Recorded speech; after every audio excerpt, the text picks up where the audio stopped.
Okay, everybody, I am gonna go ahead and start working on this summer tub. It's March 11th, far from summer, but hopefully the plan is I'm going to order the fish sometime in April. So I want to go ahead and get this tank up and running and get it established. So I don't know if I have enough sand. Unfortunately, I thought I had another bag, but I can't find it in the garage, so I don't know where it is.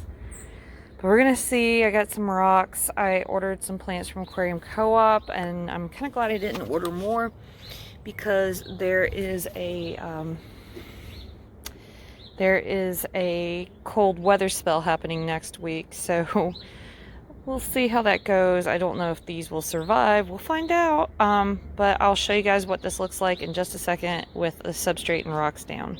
There you go. Doesn't look like much at the moment. I do have some more rocks, but and maybe I'll add those as we go along. But I actually decided to add in some old substrate from the tank that I'm going to redo, and I was like, well, what's the harm? Plus maybe any of the fish poop that's in there will help start the cycle and help it move through. And it gives it more of a natural look, which fits in perfectly for this native look. Right now I only have a tiger lotus bulb and 2 water sprite plants. Hopefully they'll survive after this cold snap next week, but I'm going to fill this up and I'll show you guys what it looks like filled up. And here you go. Here's the finished product. Well, almost finished, because we're missing more plants. We're missing the pumps and the floating plants and obviously the fish. So just another step on the way. The floating bits in here are the mosquito bits that I added just to prevent. It is fish safe, but prevent the mosquitoes. Plants looked okay. They survived the water getting filled up. You can see where I filled it up right there. This water will not remain this clear in probably about 2 weeks. It'll be pretty murky from algae. It's just going to be what happens. So stay tuned and I'll keep you posted. Oh, and next up I'm going to talk about my problem and how you can help me. Alright, hey YouTube, FishTube. I'm actually in need of some help. And I'm hoping that somebody out there is going to be watching this at some point and can just point me in the right direction with a few things. I was going to film this in front of my nice fish tank, but unfortunately we're having kind of like a little bit of a family emergency going on, and my life has become really stressful recently, and there's just no downtime. I am going to be filming actually the first part of this video later today, so this was actually filmed first, but the part of me putting together the tub. I wish I could go into it more, but unfortunately it just is what it is, and I just don't have a lot of free time that's not around my child, and I don't really want my child on YouTube, and yeah, so anyway. So let's go on to another stressful topic, or what I need help with.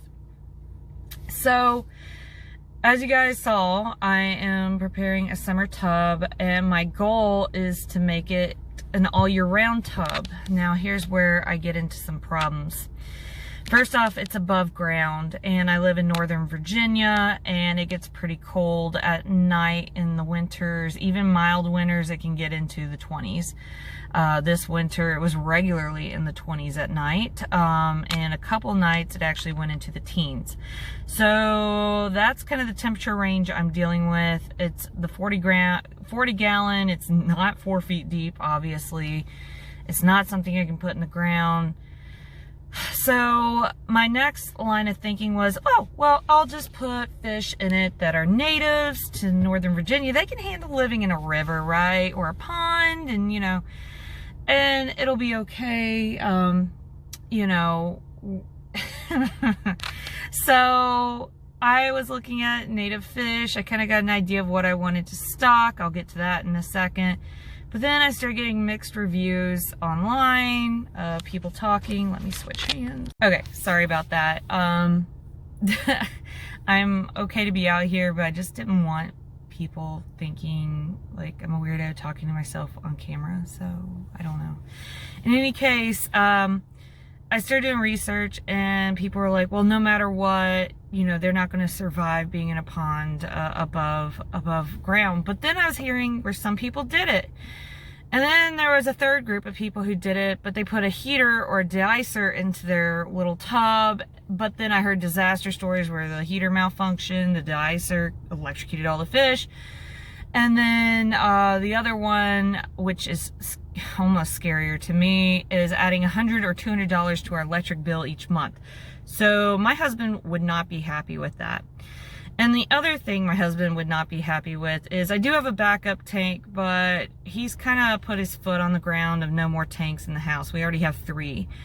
I know. So I don't know what I'm going to do. I guess I could pull the tub into the garage. I'm not sure. So I need advice on that. The second part I need advice and help with on YouTube is what to put in this tub. Originally, I was thinking of native fish, but there are it's pretty difficult to get fish that were native to Northern Virginia. Like, I went on Jonah's Aquarium, I went on the Saks site, and they had a couple things. They had mostly the bigger fish, but I was like, 40 gallon, that's kind of cruel to keep like a bass in there. You know, I can't do that. So actually a coworker of mine was talking about how he's gotten into killifish. So shout out to Phil, if he watches this. And, you know, that kind of got me thinking maybe I should look at native killies. And there's only 2 in Virginia. There's the Mummichog, and then there's the banded killifish. Both are not very pretty, I'm going to be honest, though. People have said that the Mummichog, it can get a little flashy, so that's kind of cool. And of course, they're going to be in a tub, so I'm not going to be able to see them all the time. So it's, I don't know, I guess that's the least.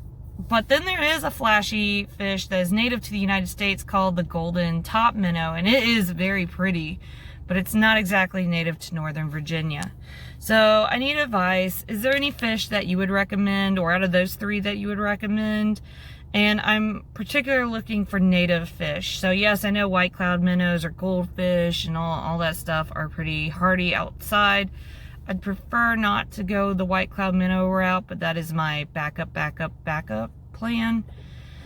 So we'll see. But I hope you guys have watched this far, and thanks for watching. Please, please, please give me any suggestions, any help. I'm really lost on what to do with my tub during the winter. I'd prefer not to bring it inside, and I'd prefer not to have to move the fish to a tank inside. My husband would probably throttle me.